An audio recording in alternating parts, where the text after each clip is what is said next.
خیبر ایک شہر ہے، وہاں پر ایک علاقے میں ایک نوجوان ہے، نوجوان سے مراد 35 سال عمر ہوگی اس وقت اس کی، وہ بہت بڑا ڈاکٹر ہے دل کا، امریکہ میں اس کے لیکچر ہوتے ہیں، بہت ہی قابل لڑکا ہے وہ حیدرآباد تک کا، ہندوستان کے حیدرآباد کا ہے وہ، اللہ نے اس کو تبلیغ میں لگا دیا، ماشاء اللہ بہت نیک بچہ اور دیندار ہے۔ اس نے ہمیں کہا کہ آپ اتوار کے دن شام کو میرے گھر آ جائیں، میرے ساتھ کھانا کھا لیں، میں اپنے دوستوں کو جمع کروں گا، وہ سب بڑے بڑے عہدوں پر پڑھے لکھے لوگ ہیں، آپ ان سے آ کے کوئی دین کی بات کریں۔ میں اور شیخ صاحب چلے گئے۔ جب ہم اس علاقے میں پہنچے تو چونکہ شیخ ہاشم صاحب امریکی ہیں، امریکہ میں ہی ظاہر ہے وہاں کے تھے، پھر پاکستان ہجرت کر لیا، پھر وہ امریکہ چلے گئے ہجرت کر کے، آج کل آئے ہوئے تھے چند دنوں پہلے۔ تو انہوں نے اس علاقے میں داخل ہو کر مجھ سے پوچھا کیا یہ یہاں کا بہت مہنگا علاقہ ہے، یہاں مالدار لوگ رہتے ہیں؟ میں نے کہا یہ ہمارے اس شہر کا سب سے مہنگا علاقہ ہے، مالدار لوگ رہتے ہیں یہاں پہ، مہنگے مکانات ہیں۔ مجھے فرمانے لگے تم امریکہ میں کبھی ہالی ووڈ گئے؟ مجھے پوچھ رہے شیخ ہاشم صاحب، تمہارا کبھی ہالی ووڈ جانا ہوا؟ میں نے کہا جی شیخ صاحب الحمدللہ ہماری جماعت نے ایک دفعہ ہالی ووڈ میں بھی کام کیا، ہمیں نقد جماعت ملی تھی چلے کی، وہاں سے سارے مراکشی لڑکے تھے جو وہاں سرکس میں کام کرتے تھے، نقد اللہ کے راستے میں 40 دن کے لیے وہ نکلے۔ تو جی الحمدللہ ہمیں ہالی ووڈ میں موقع ملا کام کرنے کا۔ کہنے لگے ہالی ووڈ کے ساتھ ایک علاقہ ہے، اس کو بیورلی ہلز کہتے ہیں، تمہارا بیورلی ہلز جانا ہوا؟ میں نے کہا جی بیورلی ہلز بھی ہمارا جانا ہوا۔ کیا تمہیں پتہ ہے نا وہاں کتنے مہنگے مکان؟ میں نے کہا تھوڑا بہت اندازہ ہے، زیادہ نہیں۔ فرمانے لگے 100 ملین ڈالر کا مکان، 1 ملین 10 لاکھ کا ہوتا ہے، 150 ملین ڈالر کا مکان، بڑے بڑے مکان ہیں، اور عام آدمی ظاہر ہے وہاں رہ نہیں سکتا نہ خرید سکتا ہے۔ وہاں کون رہتے ہیں؟ وہاں وہ لوگ رہتے ہیں جن کے پاس مال اور دولت بہت ہے، اور جن کا نام دنیا میں بہت ہے، مشہور بھی بہت ہے، دونوں چیزیں۔ کچھ لوگوں کے پاس مال ہوتا ہے، شہرت نہیں ہوتی، کچھ لوگوں کے پاس شہرت ہوتی ہے، مال نہیں ہوتا، ان کے پاس دونوں چیزیں ہیں۔ تو فرمانے لگے شیخ صاحب کہ اس کی الگ الگ سڑکیں بنی، 15 نمبر گلی، 16 نمبر، مثال دے رہا۔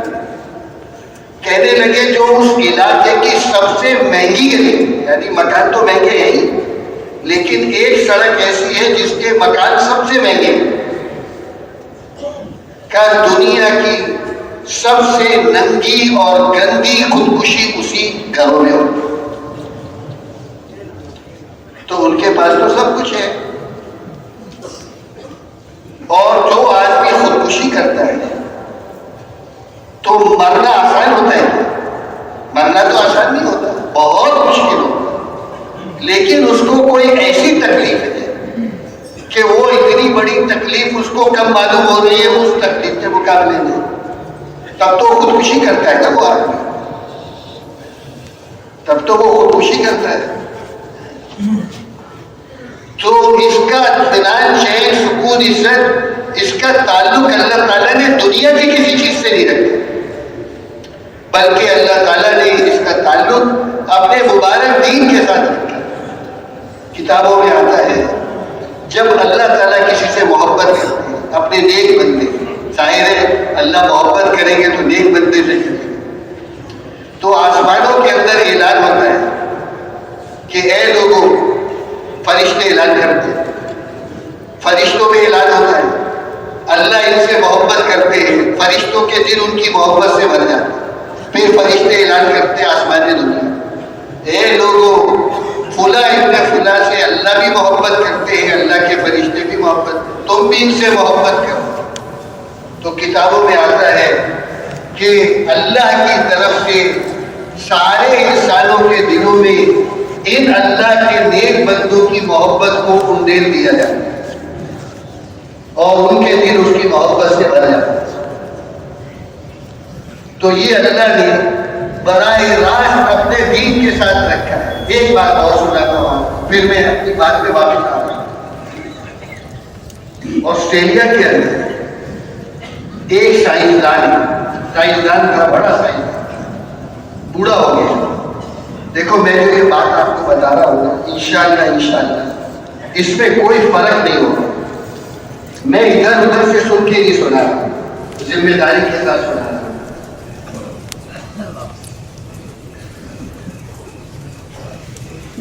تو وہ جو سائنسدان کا بوڑھا ہو گیا، اللہ کی شان ہے، عجیب ماحول ہے اپنے علاقوں کا.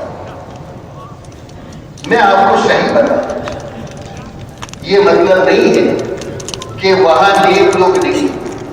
امریکہ میں، انگلینڈ میں، آسٹریلیا میں، جو مغربی دنیا ہے وہاں بھی بہت لوگ نیک لوگ ہیں، بہت زیادہ متقی لوگ بھی مل جائیں لیکن ان کی تعداد نہ ہونے کے برابر ہے. عمومی طور پر کھلے عام کفر کا ماحول ہے، اللہ کی نافرمانی ہے، اللہ کو للکارا جانا ہے، اللہ کے غصے کو للکارا جانا ہے اپنے اعمال کے ذریعے، وہ اعمال جو اللہ کو ناراض کرنے والے ہیں. اور ان چیزوں کا تذکرہ میں آپ سے نہ کر سکتا ہوں، نہ کرنا چاہیے، نہ کرنے کا کوئی فرق نہیں. تو کوئی ایسا ماحول ہے کہ عام طور پہ وہاں جو لوگ ہیں، ایک تاجر ہے، ایک بڑا آدمی ہے، سائنسدان ہے، جیسے جس کا میں واقعہ بتا رہا ہوں، یہ لاکھوں ڈالر سال کے کماتے ہیں لیکن ان کی زندگی ایسی ہوتی ہے عام طور پر اتنا مشکل کہ یہ زندگی بھر مقروض چلتے ہیں. 5 لاکھ ڈالر کمائیں گے تو ان کا خرچہ سالانہ 6 لاکھ ڈالر ہوگا. یہ بھی میں آپ کو بتا سکتا ہوں کہ کیسے ہوگا لیکن وہ بیکار بات ہے، اس کی تفصیل کا نہ وقت ہے نہ کرنے کی ضرورت ہے کہ وہ کیسے ہوتا ہے. وہاں کا نظام کچھ ایسا بناتا ہے اور ہر آدمی مقروض چلتا رہتا ہے. اب یہ جو سائنسدان ہے بوڑھا ہو گیا، اس نے حکومت سے کہا آسٹریلیا کی میں خودکشی کرنا چاہتا ہوں، مجھے اس کی اجازت دی قانونی طریقے. حکومت نے کہا کہ بھائی ابھی تک تو ہم نے یہ قانون بنایا نہیں، اگر یہی حالات رہے نا تو میں زبان حال بتا رہا ہوں ان کا کہ وہ کہیں گے بس عنقریب اب بنا دیں گے ہم، تو حالات ان کے چلتے. انہوں نے کہا ابھی تو ہم نے بنایا نہیں، اگر تمہیں خودکشی کرنی ہے تو تھوڑا اقتدار کر لو، 2-4 سال میں بن جائے گا قانون ہمارا، پھر کر لینا. اس نے کہا میں 2-4 سال زندہ نہیں رہنا چاہتا، مجھے تو ابھی مرنا ہے. تو حکومت نے کہا اگر آپ کو مرنا ہے تو آپ سوئٹزرلینڈ چلیں گے،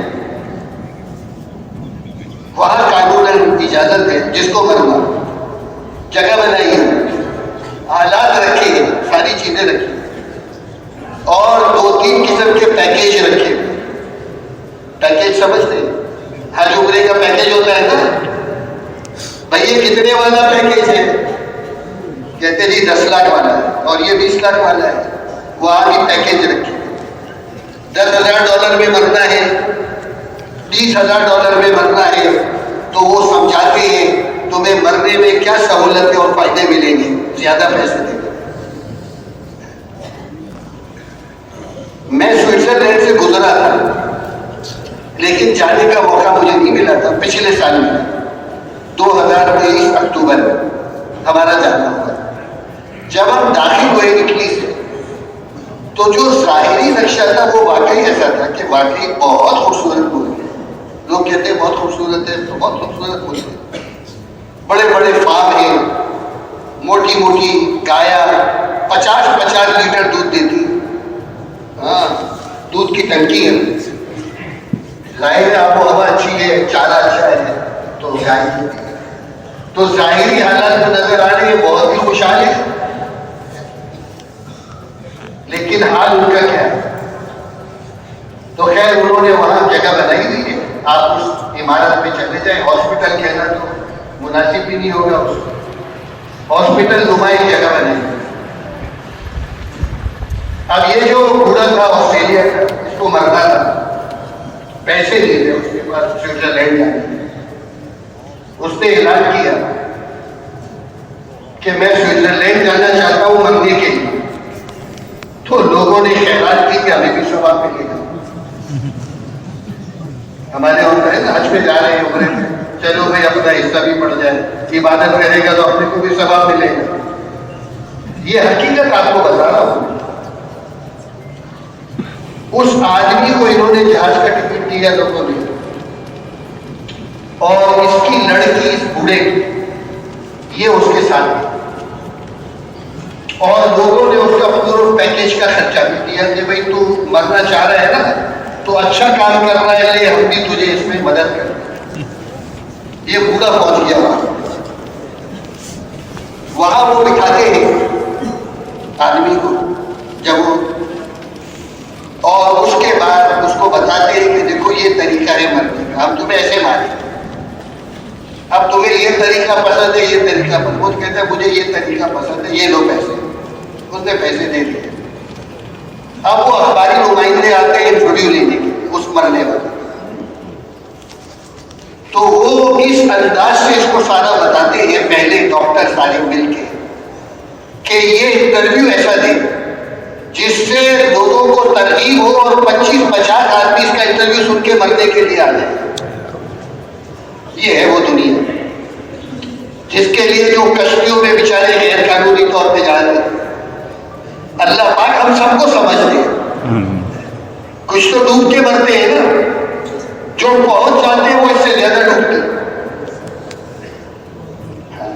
ان کے حالات ان سے بھی برے ہوتے ہیں عام طور پر. تو انہوں نے کہا کہ بھائی آپ کا انٹرویو کرنا ہے. پتہ ہے بوڑھا کیا کہتا ہے؟ بوڑھا آدمی کہتا ہے جتنی دیر میں تم میرا انٹرویو کرو گے نا, 5 منٹ 10 منٹ, میں اتنی دیر بھی زندہ رہنا نہیں چاہتا. میں انٹرویو نہیں دوں گا, مجھے ابھی مارو بس. یہ جو آدمی کہہ رہا ہے 10 منٹ بھی میں نہیں زندہ رہنا چاہتا, آخر وہ کسی تکلیف کے اندر ہوگا, کوئی ایسی تکلیف ہوگی اس کو. اور میرے محترم دوست, یہ بات نہیں ہے کہ میں اللہ نہ کرے میں مزے لینے کے واقعات آپ کو, قیامت کے دن ہم سے بھی اس کے بارے میں پوچھو. اللہ نے ہمیں وہ مبارک راستہ دیا ہے جس میں اللہ نے قیامت تک کے انسانوں کی دنیا آخرت کی نجات اور کامیابی کا راستہ اللہ نے بنایا. اور اگر ہمارے سامنے لوگ اس حال کے اندر جائیں, ہم سے اللہ نہیں پوچھیں گے اس کے بارے میں,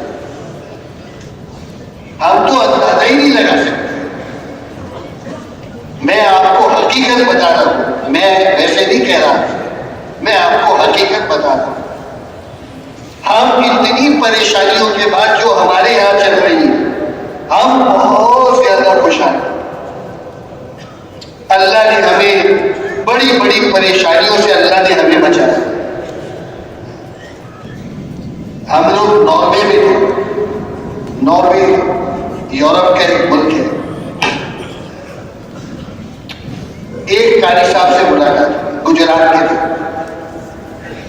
وہاں گجرات کے ہمارے پنجاب کے لوگ کافی ہیں. دنیا کے اعتبار سے بہت پیسہ ملتا ہے ان کو.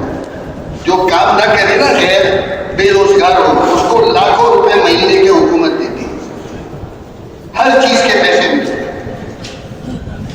تو وہ اپنے رشتے داروں کو بھی بلا رہے ہیں, اور ہر آدمی چاہتا ہے کسی طریقے سے وہاں پہنچ جائے.